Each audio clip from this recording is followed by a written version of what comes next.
La programmation consiste à écrire des programmes, c'est-à-dire une séquence d'instructions qui vont être exécutées par l'ordinateur. Pour une tâche donnée, un programmeur doit donc créer un programme qui va réaliser cette tâche. Mais c'est le microprocesseur de l'ordinateur qui va exécuter les instructions qui constituent le programme.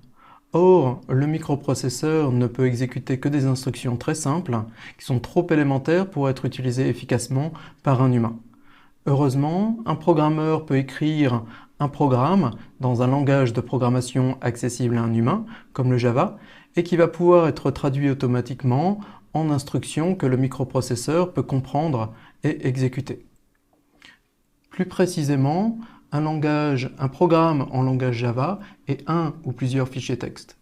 Dans le cas du langage Java, un compilateur traduit le ou les fichiers texte en un programme en bytecode, qui est une représentation intermédiaire du programme Java. Cette représentation est indépendante de l'ordinateur sur lequel le programme a été compilé. Le programme en bytecode peut alors être interprété par un programme qui s'appelle une machine virtuelle. La machine virtuelle traduit le bytecode en instructions que le microprocesseur peut exécuter. Comme le programme en bytecode est indépendant de l'ordinateur sur lequel il a été créé, il peut être exécuté sur un autre ordinateur. Dans ce cours, vous allez apprendre à analyser un problème pour pouvoir écrire un programme dans un langage de haut niveau. Ce langage sera donc le langage Java, mais nous resterons généraux et vous allez apprendre des principes qui seront valables pour la plupart des langages de programmation. Pour un problème donné, vous allez d'abord devoir réfléchir à la séquence d'instructions que l'ordinateur devra exécuter. Vous pourrez ensuite écrire le programme Java qui correspond à cette séquence d'instructions et compiler votre programme pour créer un programme en bytecode. Il se peut alors que la compilation échoue parce que votre programme ne respecte pas les règles du langage Java. Vous devrez alors revenir sur votre programme pour le corriger. Heureusement, le compilateur Java fournit des messages d'erreur qui vous guideront dans cette correction. Une fois compilé, vous pourrez tester votre programme sur la machine virtuelle et il se peut alors que votre programme ne fasse pas ce que vous souhaitiez qu'il fasse parce que vous avez mal conçu la séquence d'instructions au départ. Vous devrez alors revenir sur l'analyse que vous avez faite du programme, corriger votre séquence d'instructions et continuer le cycle que nous venons de voir. Nous allons créer notre premier programme Java. Il faut tout d'abord ouvrir un environnement de développement. Il y a plusieurs environnements possibles. Vous trouverez plus de détails sur le site du cours et pour cette vidéo, je vais utiliser Eclipse. Notre programme commence ainsi.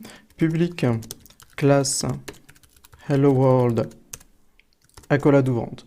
Ne cherchez pas à comprendre ces lignes pour le moment, sachez juste qu'elles sont nécessaires pour que notre programme puisse fonctionner.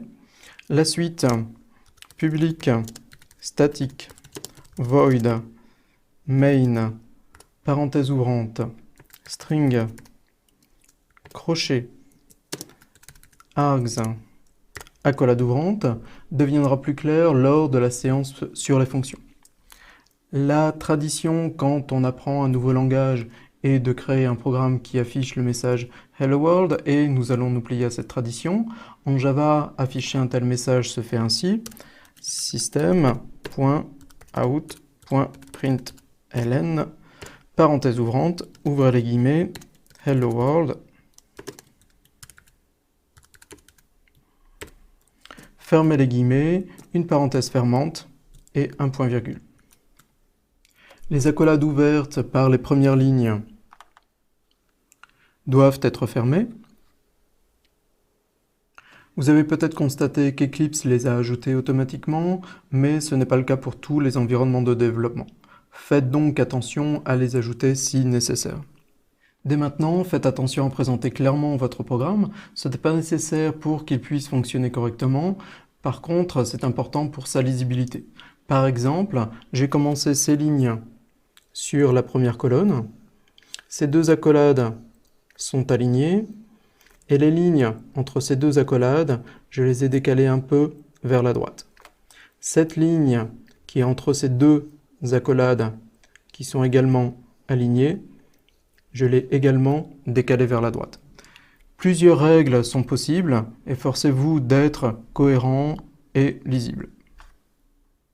Je vais maintenant compiler notre programme. Sur Eclipse, ça se fait en cliquant sur ce bouton-ci, qui lance la compilation et qui exécute notre programme si la compilation s'est bien passée. Comme mon programme est correct, le compilateur a pu créer le programme en bytecode. Eclipse a alors exécuté ce programme en bytecode automatiquement et vous pouvez constater que notre programme a bien affiché le message Hello World. Vous pourrez également constater que la compilation a créé un fichier qui s'appelle helloworld.class et qui contient le programme en bytecode qui a été créé à la compilation. Il est probable qu'en recopiant ce premier programme, vous fassiez une faute de frappe. Que se passe-t-il et que faut-il faire dans ce cas-là? Supposons par exemple que vous ayez oublié le point-virgule ici. Si j'essaye maintenant de compiler ce programme, vous pouvez constater que le compilateur affiche un message d'erreur. Ce message d'erreur indique qu'il manque un point-virgule et il donne la ligne où le point-virgule est manquant. Si maintenant je remets le point-virgule et que je recompile le programme, j'ai de nouveau le message Hello World qui indique que la compilation et l'exécution se sont bien passées. Si vous avez oublié les guillemets, dans ce cas, plusieurs messages d'erreur s'affichent. Pas de panique, il faut toujours commencer par corriger la première erreur. Souvent, une erreur est due à une autre erreur plus haut dans le programme, comme c'est le cas ici. Si je remets les guillemets, toutes les erreurs disparaissent.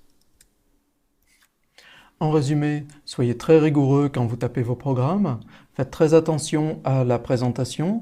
En cas d'erreur, corrigez toujours la première erreur et recompilez. Il est très probable que cela corrigera au moins certaines des erreurs suivantes. Pour trouver votre erreur, commencez par regarder le numéro de ligne et essayez d'interpréter le message d'erreur fourni par le compilateur pour comprendre le problème.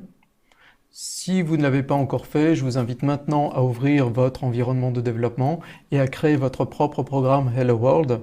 Et dans les vidéos suivantes, nous verrons des exemples plus riches qui manipulent des données.